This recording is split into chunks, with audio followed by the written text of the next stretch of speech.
Μπράβο ρε Έτζο. Τη φέρμα ρε. 50 μέτρα πιο πάνω. Απόρτε Έτζο. 50 μέτρα πιο πάνω δεν πρόλαβα να πάω. Έχω και ένα θέμα λίγο με τη κουμπί της κάμεράς μου. Δεν ανοίγει σωστά. Και την πάτησα, την έβγαλα από το κεφάλι. Όταν την άνοιξα και την ξαναέβαλα, μέχρι να πάω στο σκύλο έφυγε. Αλλά έφυγε από εκεί, 100 μέτρα εκεί, και τη φέρμαρε ο σκύλος εδώ. Έτζο, Έτζο! Έτζο! Εδώ, μέσα και απόρτα.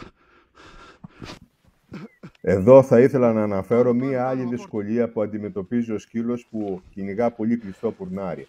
Και αυτό είναι ότι δεν έχει οπτική επαφή ο σκύλος με το πουλί όταν πετάξει μετά τη φέρμα του. Δεν μπορεί δηλαδή να δει την πορεία του πουλιού. Και αυτό το φέρνει δυσκολία και στο να μπορέσει να το ξαναεντοπίσει δεύτερη φορά, γιατί δεν μπορεί να καταλάβει την πορεία του, αλλά ακόμα και στο απόρτ το ίδιο δεν μπορεί να καταλάβει πού ακριβώς έπεισε το πουλί ώστε να πάει να κάνει το απόρτ σε εμάς.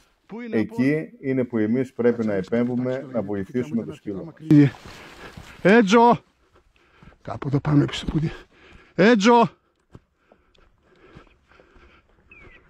Έτζο!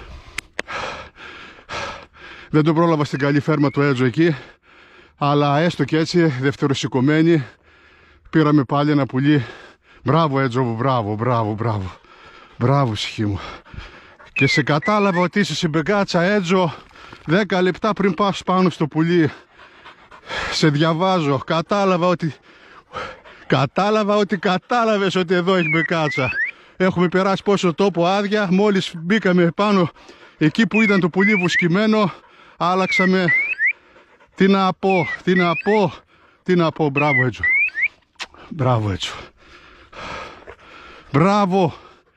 Μπράβο σου ρε σκυλάρα μου.